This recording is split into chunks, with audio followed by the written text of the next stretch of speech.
உடல் சூடு, பாடி ஹீட்டுன்னு சொல்லக்கூடிய இந்த உடல் சூட்டுனால நெறைய நோய்கள் வருது. பித்தம் சம்மந்தப்பட்ட, கல்லீரல் சம்மந்தப்பட்ட, சிறுநீரக சம்மந்தப்பட்ட நோய்கள் வருது.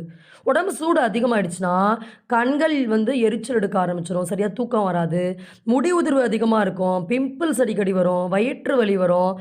உடம்பெல்லாம் ஒரு மாதிரி அப்படியே வரவரன்னு வறட்சி ஆயிடும். கால்கள்ல எரிச்சல் நெறைய பேருக்கு ஏற்படும். வயிற்று வலி, சிறுநீர் சரியா போகாம எரிச்சலோட போறது, நொர நொரையா போறது, சொட்டு சொட்டா போறது, இதெல்லாம் உடல் சூட்டோடைய அறிகுறி. இந்த விழாமிச்சைன்னு சொல்லக்கூடிய கருப்பு வெட்டிவேர் நாட்டு மருந்து கடைகள்ல கிடைக்கும். அத நம்ம எப்படி பயன்படுத்தணும் இந்த பிரச்சனைக்காக அப்படின்னு சொல்லி பார்க்கலாம். இதோட மருத்துவ பயன் பற்றி அற்புத சிந்தாமணி அப்படின்ற ஒரு நூல்ல என்ன சொல்லியிருக்காங்கன்னு சொல்லி நம்ம பார்த்துட்டு போலாம். மேகம் விழியெரிச்சல் வீரிரப் பித்தமொடு தாகமத மூர்ச்சை பித்தம் சார் மயக்கம் சேகம் சிரநேரமிளவையே குன் செய்ய விழாமிச்சக்கெரி கிரமுமும்